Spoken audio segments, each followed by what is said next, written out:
ഹരി ഓം. സത്സംഗവേദിയിലെ എല്ലാ അമൃതസ്വരൂപികൾക്കും തിരുവോണ ദിനാശംസകൾ, ഒപ്പം വാമന ജയന്തി ദിനാശംസകൾ. വാമന ജയന്തി എന്ന് പറയുമ്പോൾ പലർക്കും ഇന്നും അതിനെ ഉൾക്കൊള്ളുവാൻ കഴിയുന്നില്ല.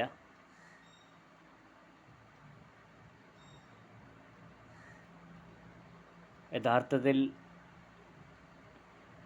മഹാബലി ചക്രവർത്തി, അദ്ദേഹം എവിടുത്തെ ചക്രവർത്തിയായിരുന്നു, ഏത് കാലത്തിലായിരുന്നു എന്നുള്ളതൊക്കെ അവിടെ നിൽക്കട്ടെ. അതൊക്കെ വലിയ എന്താ പറയുക, അതിനകത്തൊക്കെ ഒരുപാട് വൈരുദ്ധ്യങ്ങൾ നമുക്ക് ഉണ്ട്. മഹാബലി പറയുന്നത് മഹാബലിയുടെ കാലവും ഭരണമൊന്നും കേരളത്തിൽ പറയുന്നില്ല ശരിക്കും. അപ്പം അതുകൊണ്ട് അതിലേക്കൊന്നും നമ്മൾ കടക്കുന്നില്ല. പക്ഷേ അതിൻ്റെ താത്വികമായിട്ടുള്ള ഒരു തലം എന്താണെന്നുള്ളത് നമ്മൾ തീർച്ചയായും മനസ്സിലാക്കണം. മഹാവിഷ്ണു വാമനനായി അവതരിച്ചു. വാമന അവതാരം നമ്മൾ നാരായണീയത്തിൽ പഠിക്കുന്നുമുണ്ട്, അല്ലേ? വളരെ കൃശഗാത്രനായിട്ട് ജനിച്ചു. നിമിഷ നേരം കൊണ്ട് അതിഭീമാകാരമായ ഒരു രൂപമായി പരിണമിച്ചു. ഭൂമിയും ഒക്കെ അദ്ദേഹത്തിൻ്റെ 2 കാൽപാദങ്ങൾ കൊണ്ട് അളന്ന് തിട്ടപ്പെടുത്തി. അപ്പോൾ ഇവിടെ യഥാർത്ഥത്തിൽ മഹാബലിയുടെ ആ മഹത്തായ ബലിയുടെ മഹത്തായ ദാനത്തിനെ നമ്മളെല്ലാവരും പുകഴ്ത്തുന്നു. പക്ഷെ അതിനപ്പുറത്തേക്ക് ഭഗവാനെ മറന്നുകൊണ്ടുള്ള മഹാബലിയുടെ ഒരു പ്രവൃത്തി അതെന്താണെന്ന് ചോദിച്ചാൽ, ഈശ്വരൻ നമുക്ക് തന്നിട്ടുള്ള സൗഭാഗ്യമാണ് ഈ പ്രപഞ്ചം, ഈ പ്രകൃതി. ഇതിനെ ആർക്കും സ്വന്തമാക്കുവാൻ അവകാശമില്ല. കാരണം സർവ്വചരാചരങ്ങൾക്കും സർവ്വപ്രാണികൾക്കും ഒരേപോലെ അവകാശമുള്ളതാണ്. അവിടെയാണ് നമ്മൾ ഈശാവാസ്യമിതം സർവം യത്കിഞ്ച ജഗത്യാം ജഗത്ത്. കൂടെ ഒരു വരി കൂടെ ചേർത്ത് പറയും, തേന അതുകൊണ്ട് തെക്തേന ഭുഞ്ചീത, ത്യജിച്ചുകൊണ്ട് ഭുജിക്കുക. എന്ത് ത്യജിച്ചുകൊണ്ട് ഭുജിക്കുക എന്ന് നമ്മൾ ഈശാവാസ്യോപനിഷത്തിൽ പഠിച്ചു. ഇതൊക്കെ നമ്മൾ കുറച്ച് ശാസ്ത്ര ഗ്രന്ഥങ്ങൾ കൂടി വരുന്നവർക്ക് മാത്രമേ നമുക്ക് പെട്ടെന്ന് അങ്ങോട്ട് ഉൾക്കൊള്ളാനും പറ്റുള്ളൂ. അപ്പോൾ ഇവിടെ മഹാബലി യഥാർത്ഥത്തിൽ ഈ ഭൂമിയെ അളന്നു കൊടുക്കാനും ഭൂമിയുടെ അവകാശം സ്ഥാപിക്കാനും ഒന്നും മഹാബലിക്ക് എന്താ പറയുക, അതിനുള്ള അവകാശമില്ല. അസുര ചക്രവർത്തിയായിരുന്നു. അദ്ദേഹത്തിൻ്റെ ദൗത്യം ഒരു നല്ല ഒരു ഭരണകർത്താവായിട്ടിരുന്ന് ഭഗവാന്റെ ദാസനായി, ഭഗവത് ദാസനായി. ഭരണകർത്താക്കൾ എപ്പോഴും ഭഗവാന്റെ ദാസനായിരിക്കണം, ഭഗവാന്റെ പ്രതിരൂപമായിരിക്കണം. അപ്പോൾ ആ ഭഗവത് ദാസനായിട്ടിരുന്ന് രാജ്യപാലനം ചെയ്യുക, പ്രജകളെ പരിപാലിക്കുക, അതാണ് അദ്ദേഹത്തിൻ്റെ ദൗത്യം. അപ്പോൾ അദ്ദേഹം ദേവന്മാരേക്കാൾ ശ്രേഷ്ഠനാണ് എന്ന് സ്വയം അഭിമാനിച്ച് അഹങ്കരിച്ച് ആർക്കെന്ത് വേണമെങ്കിലും ദാനം ചെയ്യുവാൻ വേണ്ടി, എല്ലാം തന്നിൽ അടങ്ങിയിരിക്കുന്നു, ഇത് ദേവന്മാരെ പോലും അസൂയപ്പെടുത്തി എന്നൊക്കെ പറയുമ്പോൾ നമ്മളതിൻ്റെ കഥാഭാഗത്തിലേക്കൊന്നും പോകണ്ട. നമ്മളിലുള്ള ഈഗോ, അഹങ്കാരം, അഹംഭാവം, ഞാനെന്ന ഭാവം, എൻ്റേതെന്ന ഭാവം, ഞാനുണ്ടാക്കി, ഇതൊക്കെ എൻ്റെ സമ്പാദ്യമാണ്, ഞാൻ കഷ്ടപ്പെട്ടതാണെന്നൊക്കെ പലരും പറയാറുണ്ട്. ഒന്നുമല്ല. ഇതൊക്കെ ഭഗവാൻ്റേതാണ്. അത് ഭഗവാൻ്റേതാണെന്ന് അറിഞ്ഞുകൊണ്ട് ഇതിനെ ഭുജിക്കുക. അതാണ് തേന തെക്തേന ഭുഞ്ചീത മാകൃതക്കസ്യ ധനം. അതിൻ്റെ കൂടെ പറയുന്നുണ്ട്, ആരുടേതാണ് ഈ ധനം? ഈ ധനമൊക്കെ ആരുടേതാണ്? എൻ്റേതാണെങ്കിൽ, നിങ്ങളുടേതാണെങ്കിൽ നമ്മളിത് പോകുമ്പോൾ കൊണ്ടുപോകണം, അല്ലെങ്കിൽ ഇത് നമ്മൾ വന്നപ്പോൾ കൊണ്ടുവന്നിരിക്കണം. ഇത് രണ്ടും നമ്മൾ ചെയ്തിട്ടില്ല. അപ്പോൾ ഇവിടെ കിട്ടിയതിന് നമ്മൾ അനുഭവിച്ചു. അപ്പോൾ ഇവിടെ ആരാണ് ഇതൊക്കെ ഒരുക്കി വച്ചിരിക്കുന്നത്? ആരാണ് നമ്മുടെ സൃഷ്ടിക്ക് നിദാനമായിട്ടുള്ളത്? അമ്മയുടെ യോനിയിൽ നമ്മൾ പിറന്നു, അച്ഛൻ്റെ രേതസിൽ കൂടി, അമ്മയുടെ യോനിൽ കൂടി നമ്മൾ ജനിച്ചു. അതിനും അപ്പുറത്തേക്ക് അന്നമായി പരിണമിച്ച്, അല്ലേ? ആ അന്നത്തിൽ കൂടി, അച്ഛൻ ആഹരിച്ച ആ ഭക്ഷണത്തിൽ കൂടി രേതസ്സുണ്ടായി, അല്ലെങ്കിൽ ശുക്ലമുണ്ടായി. അത് അമ്മയുടെ ഗർഭത്തിൽ, അല്ല യോനിയിൽ കൂടി ഗർഭത്തിൽ നമ്മളായി പരിണമിച്ചു. അതിൻ്റെ പിന്നിലുള്ള മഹാതത്വത്തെ അറിയാത്ത ജീവിതം, അതിൻ്റെ പിന്നിലുള്ള മഹാവൈഭവത്തെ അറിയാതെയുള്ള ജീവിതം, എത്ര കണ്ട് എന്തൊക്കെ നേടിയാലും എത്ര അറിവ് സമ്പാദിച്ചാലും ആ ഭഗവാന്റെ ദാസനാകാത്തവർക്ക് ഒരിക്കലും എവിടെയും എത്താൻ പറ്റില്ല. അപ്പോൾ അതുതന്നെയാണ് ഇവിടെ മഹാബലിക്ക് സംഭവിച്ചത്. മഹാബലിയുടെ പക്ഷേ ഭഗവാൻ ഒരു ആനുകൂല്യം കൊടുത്തു. അദ്ദേഹത്തെ നമ്മൾ പാതാളത്തിലേക്ക് ചവിട്ടിത്താഴ്ത്തിയെന്ന് നമ്മൾ പറയാറുണ്ട്. അങ്ങനെയൊന്നുമല്ല സംഭവിച്ചത്. അതല വിതല സുതല അല്ലേ, ആ സുതലത്തിലേക്ക് അതുമാത്രമല്ല, അടുത്ത ഒരു മന്വന്തരത്തിൽ ഇവിടുത്തെ ചക്രവർത്തിയായിട്ട് ജനിക്കും എന്നുള്ള വരവും കൊടുത്തിട്ടുണ്ട്. അപ്പോൾ യഥാർത്ഥത്തിലൊരു വലിയ സ്ഥാനത്തിലേക്ക് അയച്ചിരിക്കുകയാണ്. കാരണം എന്താണെന്ന് ചോദിച്ചാൽ അദ്ദേഹത്തിൻ്റെ മഹാത്യാഗം. ദേവന്മാരെ പോലും മഹാവിഷ്ണു പോലും ചിന്തിച്ചിട്ടാണ് ഇദ്ദേഹത്തെ വെല്ലാൻ എന്താണ് മാർഗം, ഇദ്ദേഹത്തെ ഒരു പാഠം പഠിപ്പിക്കാൻ എന്താണ് മാർഗം.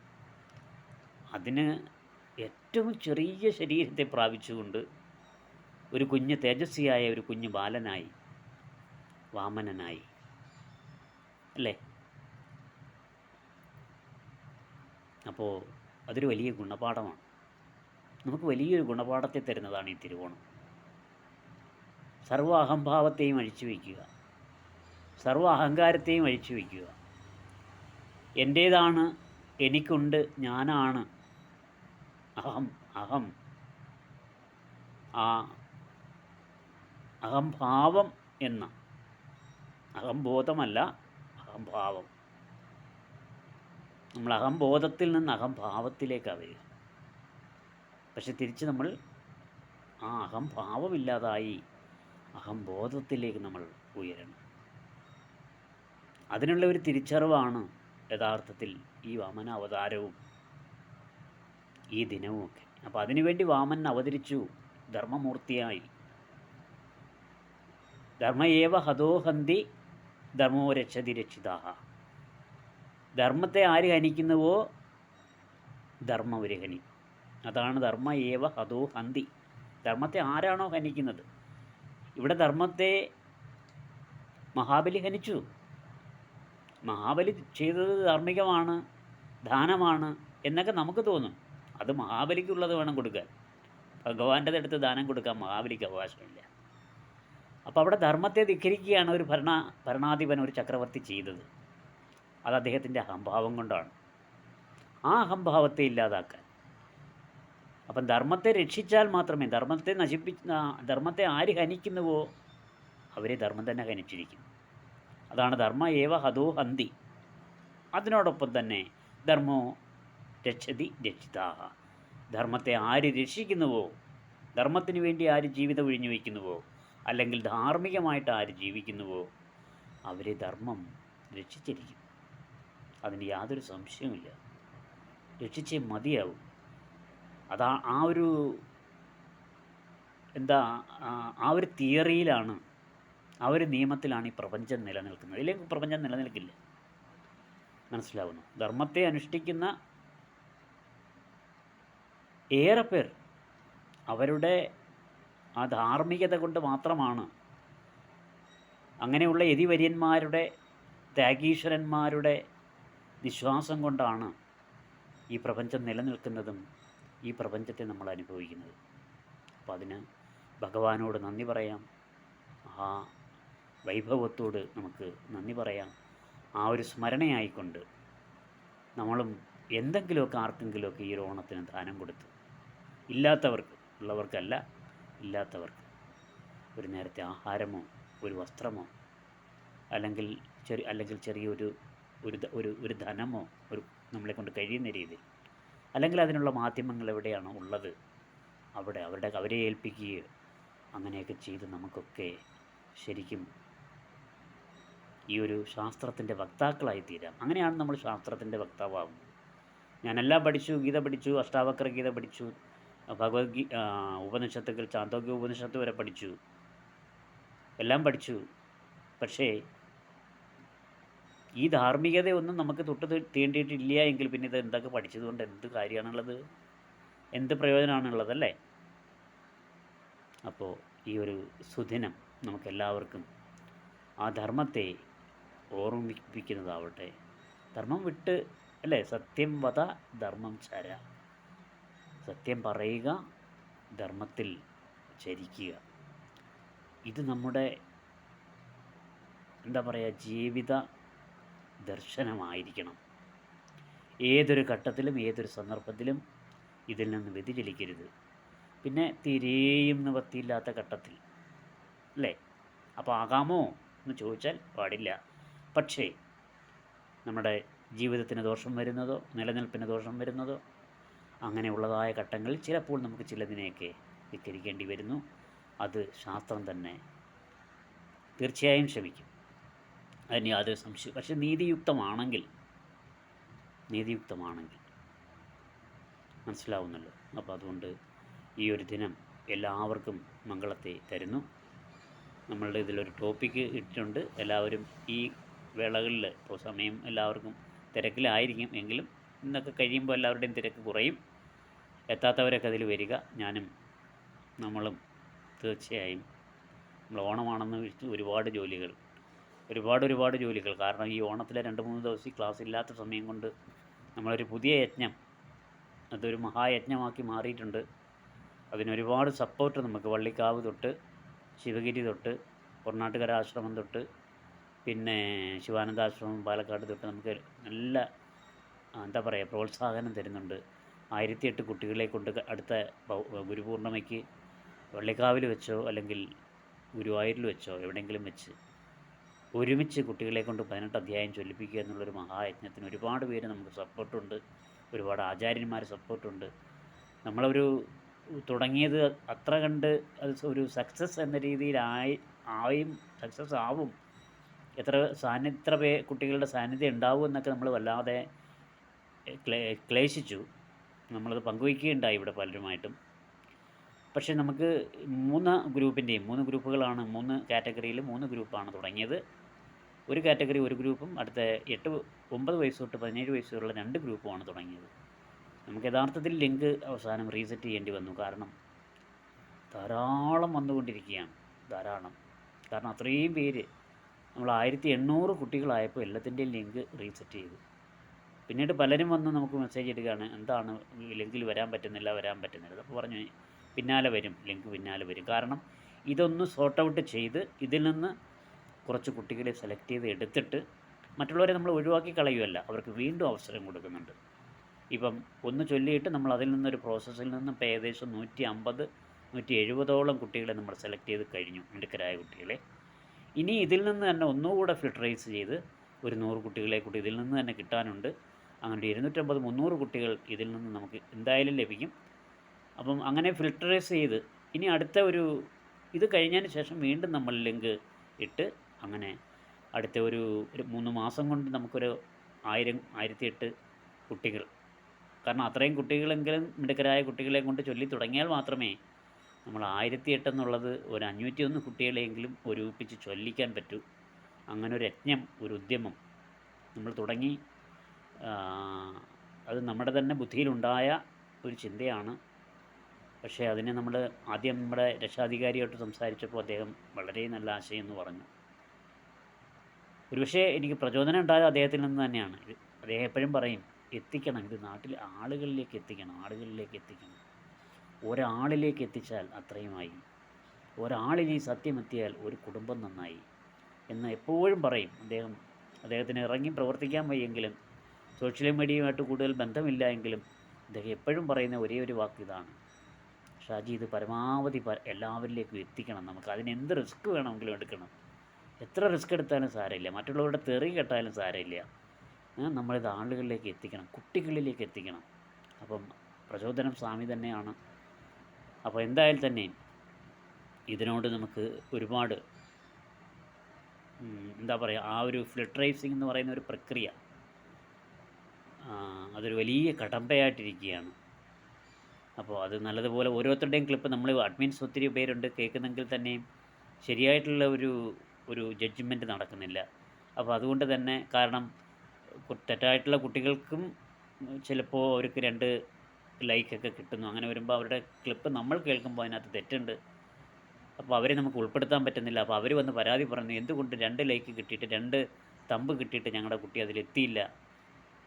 ഇങ്ങനെയുള്ള ചോദ്യങ്ങൾ ഒരു ഭാഗത്ത്. പിന്നെ അവരുടെ തെറ്റുകൾ നമ്മൾ ചൂണ്ടിക്കാണിക്കുന്നു, അവരെ തിരുത്തി ഇടാൻ പറയുന്നു. അങ്ങനെ അവർ വീണ്ടും തിരുത്തി ഇട്ടുകൊണ്ടിരിക്കുന്നു. അങ്ങനെ ഒരു വലിയ ജോലി അത്.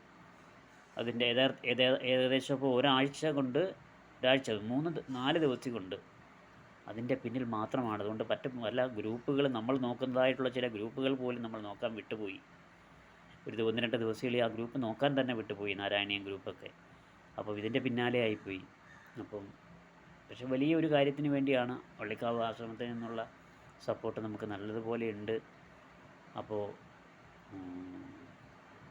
എന്താ പറയുക, നിങ്ങളും കഴിയുന്ന രീതിയിൽ നിങ്ങളെ കൊണ്ടുള്ള സഹായങ്ങൾ അതിനുണ്ടാവണം. കാരണം പഠിച്ചവരൊക്കെ വന്ന് മുന്നോട്ട് വന്നിട്ട് ഗീതയൊക്കെ പഠിച്ചവർ, ചൊല്ലാൻ അറിയാവുന്നവരും തെറ്റില്ലാതെ ചൊല്ലാൻ അറിയാവുന്നവരൊക്കെ വന്ന് ഇതൊന്ന് എന്താ പറയുക, ഒന്ന് കറക്ഷൻ ഒക്കെ ചെയ്യാൻ വേണ്ടി നമ്മൾ ഒത്തിരി അമ്മമാർ ചെയ്യുന്നുണ്ട്. അപ്പം അതിനു വേണ്ടിയൊക്കെ സഹായിക്കണം. നമുക്കൊരു 1000 കുട്ടികളെ ഗീത 18 അധ്യായം ചൊല്ലാൻ അറിയാവുന്ന ഒരു 1000 കുട്ടികളെന്ന് പറഞ്ഞാൽ നമുക്കതൊരു അതൊരു ഗിന്നസ് റെക്കോർഡ് വരെയാകാം. മനസ്സിലാവുന്നല്ലോ. അപ്പം അതിനുവേണ്ടി ഒരു കൂട്ടായ യജ്ഞം. നമ്മൾ തന്നെ കൂടിയാൽ ഒന്നും ഉണ്ടാവില്ല, ഒന്നും ആവില്ലെന്ന് നമുക്കറിയാം, നല്ലതുപോലെ അറിയാം. ആദ്യം നമ്മൾ ഭഗവാന്റെ ഇച്ഛ വേണം, ഭഗവാന്റെ കൃപ വേണം, ഭഗവാന്റെ സങ്കല്പം വേണം. ഭഗവാനായിട്ട് നമ്മൾ മാറി നമ്മൾ പ്രവർത്തിക്കണം. അതിനോടൊപ്പം തന്നെ ഒരുപാട് ആളുകളുടെ നല്ല സപ്പോർട്ട്, നല്ല മോറൽ സപ്പോർട്ട്. ഇതിനകത്തിപ്പോൾ സാമ്പത്തിക സഹായമൊന്നും ആരും ചെയ്യേണ്ടതില്ല. അതൊക്കെ നമ്മുടെ സ്ട്രെയിനാണ്. അപ്പോൾ അത് സാമ്പത്തികം ഒരിക്കലും പ്രതീക്ഷിച്ചല്ല ഈ സ്ട്രെയിൻ ഒന്നും എടുക്കുന്നത്. അതിനെക്കുറിച്ച് നമ്മൾ ചിന്തിച്ചിട്ടേ ഇല്ല ഇതുവരെ. അതിനെക്കുറിച്ച് ചിന്തിച്ചിട്ടുമെങ്കിൽ ഇതന്നെ നമ്മൾ ചാരിറ്റബിൾ ട്രസ്റ്റൊക്കെ ആക്കി ഇതിൻ്റെ ഒരു എസ്റ്റാബ്ലിഷ്മെൻറ്റ് തന്നെ ഇത് വേറെ രീതിയിൽ നമ്മൾ മാറ്റിമറിച്ചേനെ. പക്ഷേ അവിടെ നമുക്ക് പഠനമൊന്നും നടക്കില്ല, ഒരിക്കലും നടക്കില്ല. ക്ലാസ്സുകളും ഇതേപോലുള്ള വിചാരങ്ങളും ഒന്നും നടക്കില്ല.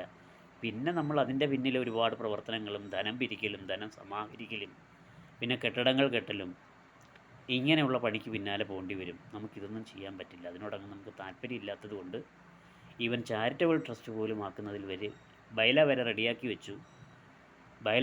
വെച്ച് നെക്സ്റ്റ് വീക്ക് രജിസ്ട്രേഷൻ പോകാനിരിക്കുമ്പോഴാണ് എനിക്ക് കഴിഞ്ഞ വർഷം ശാരീരികമായിട്ടൊരു ബുദ്ധിമുട്ടും അസ്വസ്ഥതയും ഉണ്ടായത്. അതിൻ്റെ ക്ലേശം മാറിക്കൊണ്ടിരിക്കുന്നതേ ഉള്ളൂ, മരുന്ന് കഴിക്കുന്നുണ്ട്. അപ്പം നമ്മുടെ മാനസ ഗുരുനാഥൻ നിർമ്മലാനന്ദഗിരി സ്വാമി പറയുമായിരുന്നു, ഇരിക്കുന്നിടം അറിയാതെ നമ്മൾ പോകണം, ഒരടയാളവും ബാക്കി വയ്ക്കാതെ കടന്നു പോകണം. അത് പറഞ്ഞ ആളല്ല, അത് പ്രവർത്തിച്ച ആളായിരുന്നു സ്വാമി. എവിടെയും ഒരടയാളവും ബാക്കി വയ്ക്കാതെ അദ്ദേഹം കടന്നുപോയി. അദ്ദേഹത്തിൻ്റേതായിട്ട് ഒരു സ്മാരകം പോലും ഉണ്ടാക്കി വയ്ക്കരുതെന്ന് അദ്ദേഹം പറഞ്ഞിരുന്നു. എന്നിട്ടും അവിടെ കയറാംപാറയിൽ, കയറാമലയിൽ, എവിടെയാണത്, ഒറ്റപ്പാലത്ത് പാലി ഒരു ടീച്ചറമ്മ ഒരു ചെറിയ സ്മാരകം അദ്ദേഹം അവിടെ വെച്ച് സമാധിയായി. ആ സമാധി മണ്ഡപമുണ്ട്. അതുപോലെ ഉണ്ടാക്കരുതെന്ന് പറഞ്ഞു അദ്ദേഹം. കാരണം നമ്മുടെ ഓർമ്മകൾ ബാക്കിയില്ലാതെ നമ്മൾ ഇവിടുന്ന് പോകണം. മനസ്സിലാകുന്നു. അപ്പം ഇതൊക്കെ ഉണ്ടാക്കി വയ്ക്കുക എന്ന് പറയുന്നത് ഒരു പ്രാരബ്ധമാണ്. അതും ഒരു പ്രാരബ്ധമാണ്. പ്രാരബ്ധത്തെ ചേർക്കുകയാണ് എന്നാണ് അങ്ങനെയാണ് ഗുരുനാഥൻ നമ്മളെ പഠിപ്പിച്ചത്. അദ്ദേഹത്തിൻ്റെ ശിഷ്യൻ എന്ന് പറയാൻ പറ്റില്ല. അദ്ദേഹം ആരെയും ശിഷ്യനായിട്ട് സ്വീകരിച്ചിട്ടില്ല. മാനസ ഗുരുനാഥനായിട്ട് നമ്മൾ സ്വീകരിച്ചിരിക്കുകയാണ്. അപ്പോൾ അതുകൊണ്ട് അതിൽ നിന്ന് ഒരു ചെറിയ വ്യതിയാനം സംഭവിച്ചപ്പോഴാണ് നമുക്കൊരു ബുദ്ധിമുട്ട് സംഭവിച്ചത്. അപ്പോൾ അതോടുകൂടി അത് സ്റ്റോപ്പ് ചെയ്തു. ഇന്നലെയും ഒരാൾ ചോദിച്ചിരിക്കുന്നു, ഇത് രജിസ്റ്റർ ചെയ്തതാണോ, ചാരിറ്റബിൾ ട്രസ്റ്റ് ആഡിറ്റിംഗ് ഉണ്ടോ എന്നൊക്കെ ഒരു പുതിയ പഠിതാവ് നമ്മളോട് ചോദിച്ചു. അപ്പോൾ എനിക്ക് മറുപടി പറയാൻ സമയമില്ലായിരുന്നു, ഞാൻ പിന്നീട് വിളിച്ചോളാമെന്ന് പറഞ്ഞു. അപ്പോൾ പലർക്കും അങ്ങനെയുള്ള എസ്റ്റാബ്ലിഷ്മെൻറ്റും ആഡംബരവും ആർഭാടവും പഠനം ആർക്കും വേണ്ട. ഒരു കൃതി മര്യാദയ്ക്ക് പഠിച്ചിട്ടുള്ള ആരും ഇല്ലെന്ന് പറയുന്നു. ഗീത എല്ലാവർക്കും അറിയാം. ഗീത പണ്ട് പഠിച്ചിട്ടൊക്കെ ഉണ്ട്, പക്ഷെ എല്ലാവർക്കും മറന്നുപോയി എന്നാണ് പലരും പറയുക. നാരായണീയത്തിൻ്റെ കാര്യം എടുത്തല്ലോ അമ്മമാർ പറയാറുണ്ട്, ആ നാരായണീയം കുറച്ചൊക്കെ പഠിച്ചു, കുറച്ചൊക്കെ ചൊല്ലാനൊക്കെ അറിയാം. ആർക്കും ഇതൊന്നും വേണ്ട വിധത്തിൽ പഠിക്കാനുള്ള താല്പര്യമില്ല, ക്ഷമയില്ല. അതിൽ നിന്നൊക്കെ വ്യത്യാസമായി ഒരു കൂട്ടം നല്ല സുഹൃത്തുക്കളെ ശാന്തിമഠം പാഠശാലയ്ക്ക് ലഭിച്ചിട്ടുണ്ട്. അവരുടെ ഒരു എനർജി തന്നെയാണ് നമ്മളിത് മുന്നോട്ട് കൊണ്ടുപോകുന്നത്. കഴിഞ്ഞ വർഷം ഇത് വീഴും എന്ന് നമ്മൾ കരുതിയതായിരുന്നു.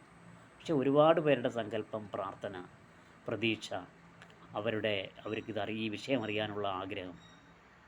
അപ്പോൾ ഈ അടുത്ത സമയത്ത് തന്നെ നമ്മുടെ നല്ലൊരു പഠിതാവ് ഇവിടെ വന്നപ്പോൾ അദ്ദേഹം പറഞ്ഞു, ഒരുപാട് നമ്മുടെ മനസ്സ് വിഷമിച്ചു. ആ ഉപനിഷത്ത് പൂർണ്ണമായിട്ട് ദശോപനിഷത്തും കംപ്ലീറ്റ് ചെയ്യാൻ അദ്ദേഹത്തിന് ആയുസ് കൊടുക്കണമെന്നായിരുന്നു എൻ്റെ പ്രാർത്ഥന ആ കാലം മുഴുവൻ. എന്തായാലും ഭഗവാൻ കേട്ടു. ഇന്ന് കഴിഞ്ഞ ഒരു 10 ദിവസത്തിന് മുമ്പ് കോട്ടയത്ത് നമ്മുടെ ഒരു നല്ല പഠിതാവ് രാധാകൃഷ്ണൻ സാർ, ഗീത മുതൽ പഠിച്ചു വന്ന ഒരു നല്ല പഠിതാവ്, അങ്ങനെ ഒരുപാട് പേര് എവിടെ നിന്നെല്ലാം കണ്ടിട്ടില്ലാത്ത, കേട്ടിട്ടില്ലാത്ത, പരിചയമില്ലാത്ത, ശബ്ദം കൊണ്ട് മാത്രം പരിചയമുള്ള ഒരുപാട് പേര് എവിടെയൊക്കെ ഇരുന്ന് നമുക്ക് വേണ്ടി പ്രാർത്ഥിക്കുന്നു. ആ പ്രാർത്ഥന തീർച്ചയായും വൃഥാവിലാവില്ല. നിങ്ങളുടെയൊക്കെ എല്ലാവിധമായിട്ടുള്ള സപ്പോർട്ട്, എല്ലാ രീതിയിലുമുള്ള സപ്പോർട്ട് ഇതിനോടൊപ്പം ഉണ്ടാവണം.